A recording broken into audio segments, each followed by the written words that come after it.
सबसे पहले उदयपुर से आई बड़ी खबर के साथ उदयपुर के दौरे पर मुख्यमंत्री भजनलाल शर्मा हैं। द्वितीय अखिल भारतीय राज्य जल मंत्रियों का सम्मेलन 2025 में शिरकत करेंगे मुख्यमंत्री।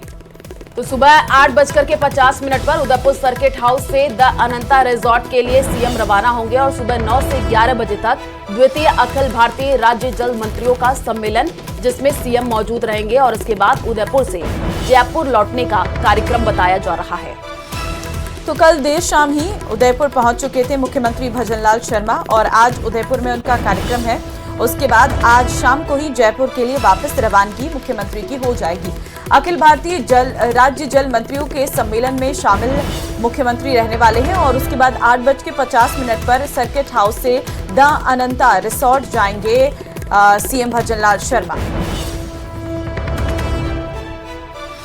उदयपुर दौरे पर मुख्यमंत्री भजनलाल शर्मा 8:50 पर सर्किट हाउस से द अनंता रिजॉर्ट जाएंगे। 9 से 11 बजे तक राज्य जल मंत्रियों का सम्मेलन, जिसमें सीएम शिरकत करेंगे और उसके बाद उदयपुर से जयपुर लौटने का कार्यक्रम मुख्यमंत्री भजनलाल शर्मा का बताया जा रहा है।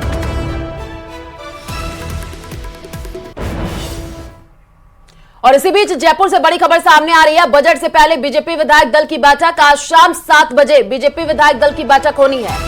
मुख्यमंत्री भजनलाल शर्मा की मौजूदगी में ये बैठक होगी। सीएमआर में होगी बीजेपी विधायक दल की बैठक।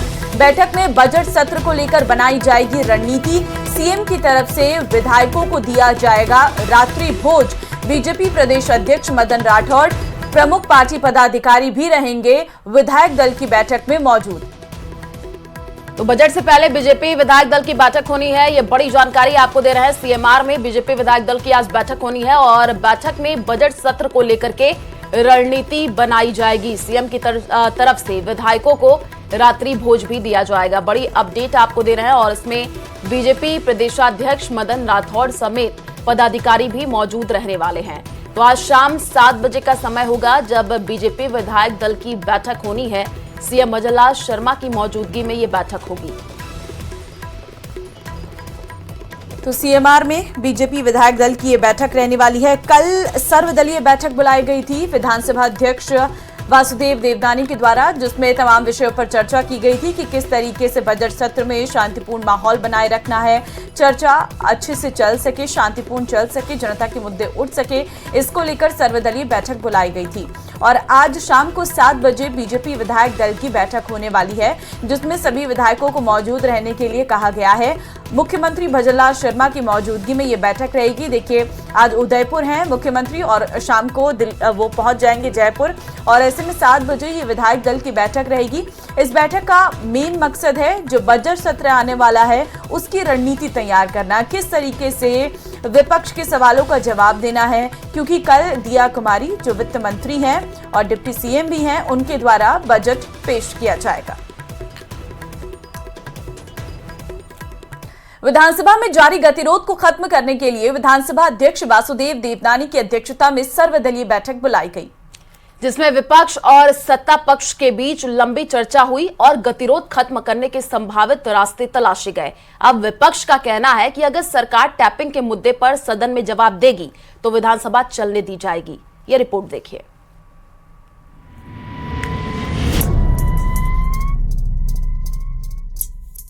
खत्म हुआ सत्ता पक्ष और विपक्ष के बीच गतिरोध। बजट सत्र के दौरान हम विधानसभा के सत्र पर पक्ष और विपक्ष अपनी अपनी बात रखेंगे और जो बात रखेंगे उसका सरकार हर वक्त जवाब देगी।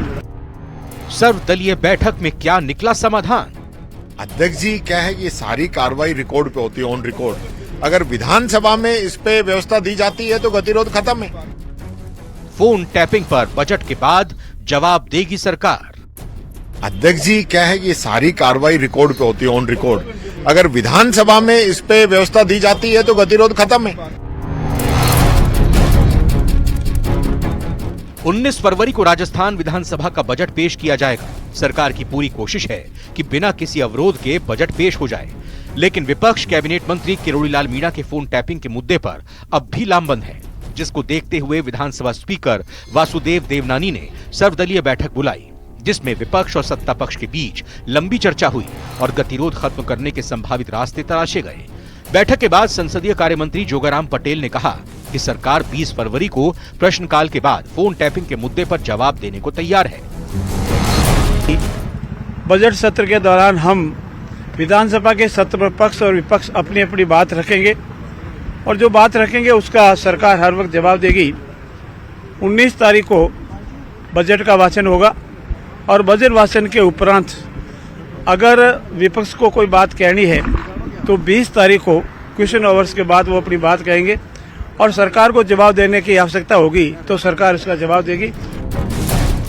सर्वदलीय बैठक के बाद नेता प्रतिपक्ष टीकाराम जूली ने न्यूज 18 से बातचीत में साफ कहा कि बजट से पहले अगर सरकार फोन टैपिंग के मामले में जवाब का भरोसा दिलाती है तभी गतिरोध खत्म होगा, वरना विपक्ष अपने रुख पर कायम है।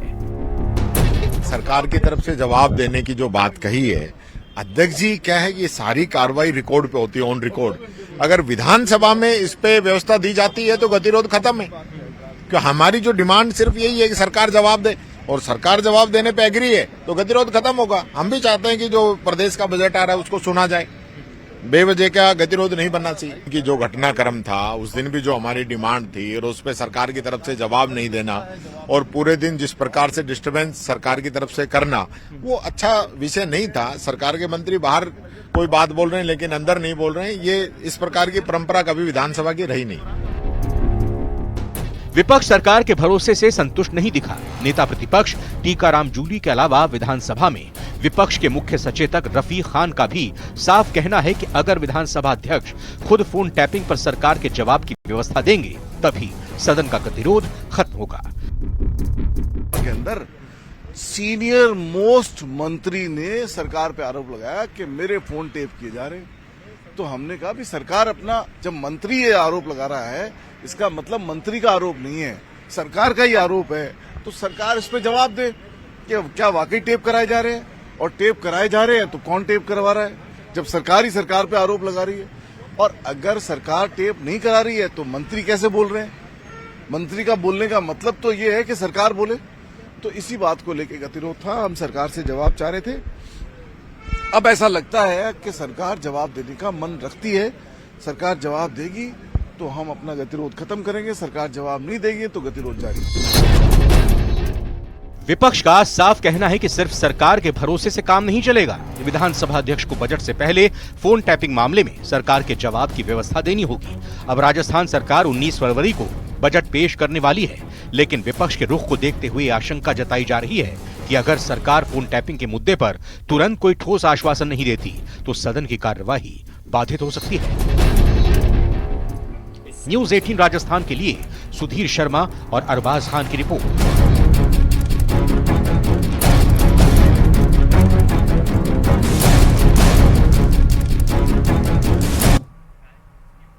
और इसी बीच जयपुर से बड़ी खबर सामने आ रही है। एसआई भर्ती 2021 पेपर लीक से जुड़ा हुआ मामला है। कल भी सुनवाई अधूरी रही और आज फिर दोपहर 2 बजे इस पूरे मामले पर सुनवाई होगी। जस्टिस समीर जैन की एकल पीठ आज भी करेगी सुनवाई। राज्य सरकार की ओर से रखा जाएगा पक्ष। तो बड़ी खबर आपको हम दे रहे हैं, जहां पर एसआई भर्ती 2021 पेपर लीक से जुड़ा ये पूरा मामला है। कल सुनवाई जो है अधूरी रही थी। आज फिर इस पूरे मामले पर दोपहर 2 बजे सुनवाई होने वाली है। जस्टिस समीर जैन की एकल पीठ आज भी सुनवाई करने वाली है। जयपुर से ये बड़ी जानकारी आपको दे रहे हैं। राज्य सरकार की ओर से पक्ष रखा जाएगा। कल भी सुनवाई अधूरी रह गई थी और आज दोपहर 2 बजे का वक्त होगा जब इस पूरे मामले में एक बार फिर से सुनवाई होनी है। जयपुर से आपको ये बड़ी जानकारी दे रहे हैं। एसआई भर्ती 2021 पेपर लीक मामले से जुड़ी हुई ये बड़ी अपडेट है। आज दोपहर 2 बजे इस पूरे मामले में सुनवाई होगी। कल भी सुनवाई थी लेकिन वो अधूरी रह गई थी और इसी को देखते हुए आज फिर दोपहर 2 बजे सुनवाई होनी है। जस्टिस समीर जैन की एकल पीठ में आज सुनवाई होनी है।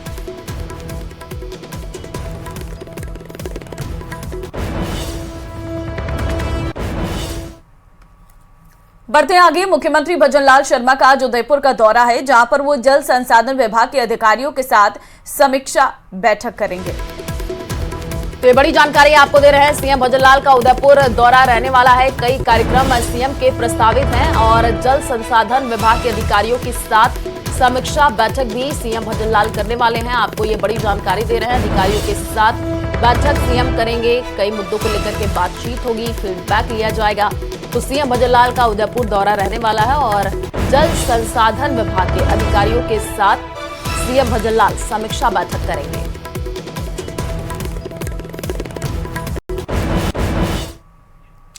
करौली से बड़ी खबर, किरोड़ी बोले चाहत बढ़ जाएगी तो अशांत हो जाऊंगा, मैं कहने से पीछे नहीं हटता। किरोड़ी की तरफ से ये कहा गया है, आदमी की चाहत बहुत होती है। तो ये बड़े बयान है। साथ ही कहा है कि विधायक बन गया तो मंत्री बन जाऊं, सांसद बन गया तो मंत्री बन जाऊं, मंत्री बन गया तो मुख्यमंत्री बन जाऊं। ये चाहत आदमी को परेशान करती है। मेरी अधिक चाहत बढ़ गई तो मेरी शांति भंग हो जाएगी, मैं अशांत हो जाऊंगा। सुनिए जरा। एमएलए बन गया तो मंत्री बन जाओ, एमपी बन गया तो मंत्री बन जाओ, एमएलए बन गया मंत्री बन गया तो मुख्यमंत्री बन जाओ। ये चाहत आदमी को परेशान करती है। आप ज्यादा समझते हो मैं तो वैसे बोल रहा हूं, मेरी माना ज्यादा चाहत बढ़ गई तो मेरी शांति बंद हो जाए, मैं शांत हो जाऊं। आप करके देखिए, देखो यहां आप आ गए, मन वचन कर्म से आप क्या सुनोगे, अपने जो वचन प्रवचन महाराज ने है और जो कहेंगे वो आप अपने जीवन में उतारोगे। तो आप अगर मनसा वाचा करना आपने वाल्मीकि जी के सिद्धांत अपना लिए तो किसी प्रकार की परेशानी मानव जीवन में आने वाली नहीं है, ऐसा है। बढ़ते हैं आगे। बीकानेर से अब आपको बड़ी खबर देंगे। पूगल ब्रांच नहर के किसानों का धरना जारी है। आपको बता दें कि आईजीएनपी की आरडी 620 पर 6 दिन से धरने पर किसान बैठे हुए हैं। पूगल ब्रांच नहर पर पानी देने की मुख्य मांग है और कल संभागीय आयुक्त और सिंचाई विभाग अधिकारियों के साथ जो वार्ता हुई थी वो विफल रही। तो देखिए, इसके बाद भी किसान जो है 620 हेड पर देर रात ऐलान उन्होंने किया है कि किसान नेता भूपराम भाम्बू आज से अनशन पर बैठेंगे और शाम 5 बजे तक दिया सिंचाई विभाग को अल्टीमेटम। 5 बजे तक सिंचाई विभाग के अधिकारी नहीं पहुंचे वार्ता के लिए तो जबरन पूगल ब्रांच नहर में छोड़ा जाएगा पानी। Additional SP Kailash Singh, CO Amarjeet Chawla के नेतृत्व में आरएसी और पुलिस बल तैनात है। आईजीएनपी नहर के 620 हेड का ये पूरा मामला है। बीकानेर से आपको बड़ी जानकारी दे रहे हैं, जहां पर पूगल ब्रांच नहर के किसानों का धरना लगातार जारी है और पूगल ब्रांच नहर पर पानी देने की मुख्य मांग की गई है। बीकानेर से आपको ये जानकारी दे रहे हैं, आईजीएनपी की आरडी 620 पर 6 दिन से जो किसान हैं वो धरने पर बैठे हैं और पूगल ब्रांच नहर पर पानी देने की मुख्य मांग किसानों के द्वारा की जा रही है। इसी को लेकर के ये धरना चल रहा है। आदमी कमिश्नर साहब से मिले और वो जो हरी के पत्तन डेलीगेट भेजा था वो भी मिला था, पर वो हम अलग अलग दोनों मिले। मिलने के बाद कमिश्नर साहब के जो है उनसे हमें वार्ता ये हुई भी हमें पानी दो, हमें पानी जो है पूरा 850 क्यूसेक दो, जो कोई भी नहर चलाओ उसका पानी पूरा दो, जो टेल पोर्शन तक पानी पूरा पहुंचे। श्री गंगानगर से बड़ी खबर सामने आ रही है। 57 लाख कीमत की पंजाब निर्मित शराब से भरा ट्रक पकड़ा गया है। पंजाब से गुजरात शराब ले जाई जा रही थी। आपको बता दें, पुलिस ने ट्रक से शराब के 795 कार्टन जो है वो जब्त किए हैं और पुलिस ने ट्रक चालक और खलासी को भी गिरफ्तार किया है। सदर थाना क्षेत्र में सूरतगढ़ बाईपास पर झूला वाला पुल के पास नाकाबंदी के दौरान ये कार्रवाई की गई है। शराब से भरा हुआ ट्रक पकड़ा गया है। पुलिस ने ट्रक चालक और खलासी को गिरफ्तार किया है, जिनसे पूछताछ की जा रही है। श्री गंगानगर से ये बड़ी जानकारी और ये ट्रक आपको टीवी स्क्रीन पर भी दिखा रहा है। 57 लाख कीमत की पंजाब निर्मित शराब से भरा ट्रक पकड़ा गया है। पंजाब से गुजरात ये शराब ले जाई जा रही थी, तभी ये बड़ी कार्रवाई श्री गंगानगर में देखने को मिली है। पुलिस ने ट्रक चालक और खलासी को गिरफ्तार किया है, जिनसे अब पूछताछ भी की जा रही है। 57 लाख की कीमत जो है शराब से भरा ट्रक जो पकड़ा गया उसकी बताई जा रही है। पंजाब से गुजरात ये शराब ले जाई जा रही थी और ये जो ट्रक दिखा रहा है इसी ट्रक में भर करके ये शराब ले जाया जा रहा था। बड़ी कार्रवाई पुलिस की देखने को मिली है और तस्वीर भी आपको दिखा रहे हैं, जिसमें खलासी को भी पकड़ा गया है और साथ ही साथ ट्रक चालक को भी पकड़ा गया है, जिससे अब इस पूरे मामले को लेकर के पूछताछ की जा रही है।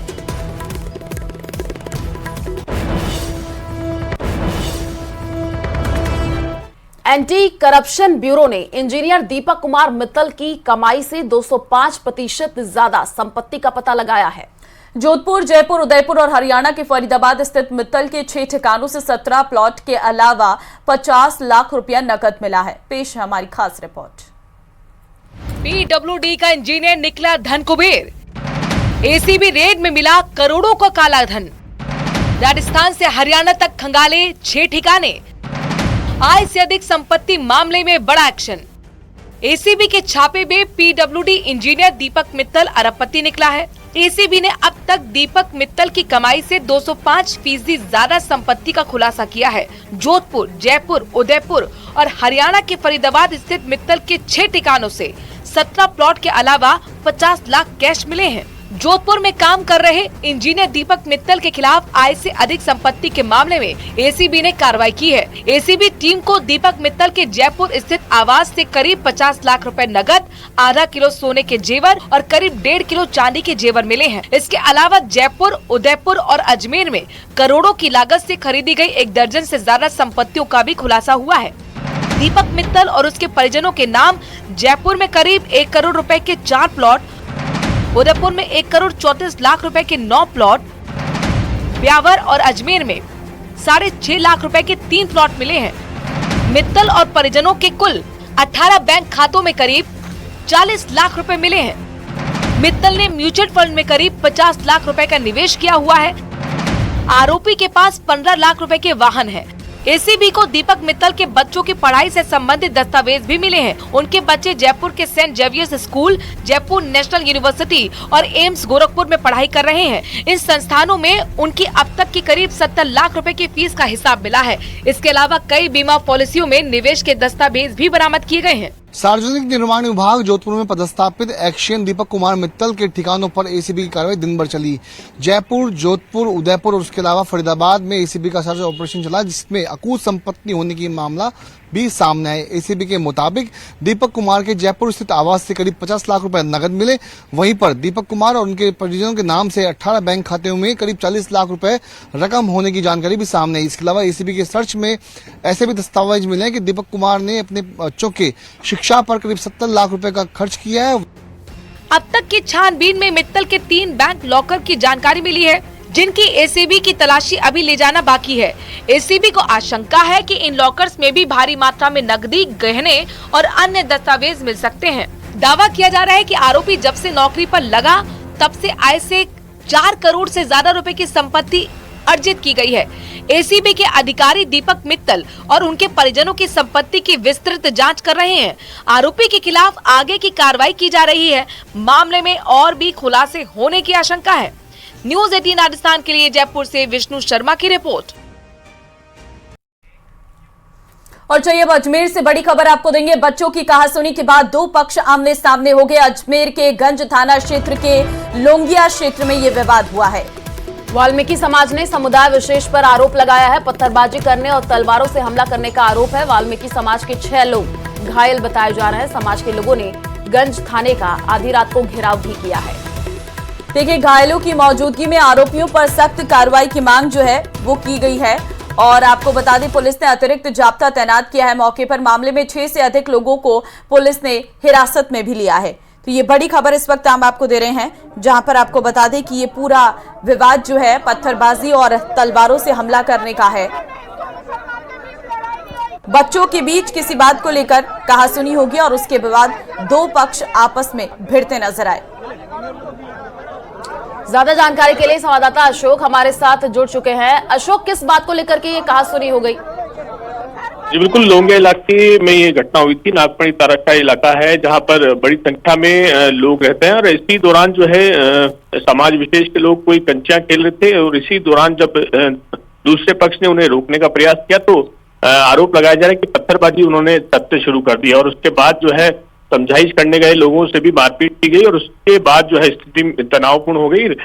जो तमाम जो लोग हैं वो घायल हो गए। बताया जा रहा है कि इस मामले में आधा दर्जन लोग घायल हुए हैं, जिन्हें जेल अस्पताल लाया गया और फिर घायलों की मौजूदगी में ही थाने का यहाँ पर जो है देर रात को घेराव किया गया और करीब 2 से 3 बजे तक जो है ये घेराव रात भर चलता रहा। इस दौरान बीजेपी के भी कई जो पदाधिकारी है वो रात भर पहुंचे थे और इस मामले में उचित कार्रवाई की यहाँ पर मांग की गई और देर रात को पुलिस ने जो है करीब आधा दर्जन से अधिक लोगों को जो है हिरासत में लिया है। उनसे पूछताछ यहाँ पर शुरू की गई है।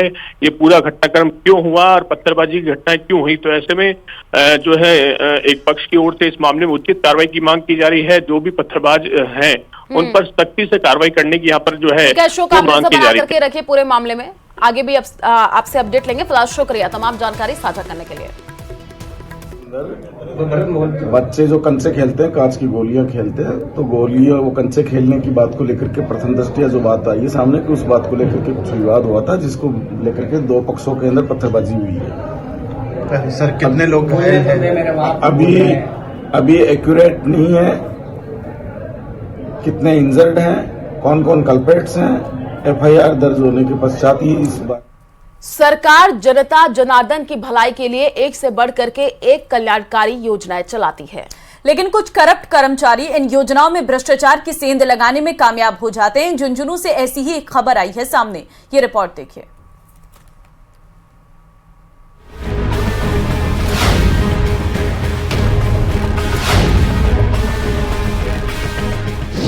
पंचायत में हुआ 1 करोड़ 28 लाख रुपए का घोटाला। वीडियो सरपंच के खिलाफ दर्ज हुआ मामला। झुंझुनू में गड़बड़ झाला।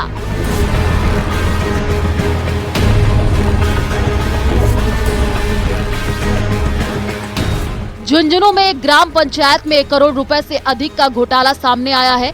जानकारी के मुताबिक ग्राम पंचायत की सरपंच और वीडियो ने मिलकर 1 करोड़ 28 लाख रुपए से अधिक का गबन कर लिया।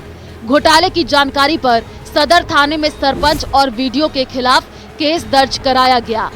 मुकदमा तो प्रथम दृष्टया सरपंच और ग्राम विकास अधिकारी के खिलाफ ही दर्ज करवाया गया है।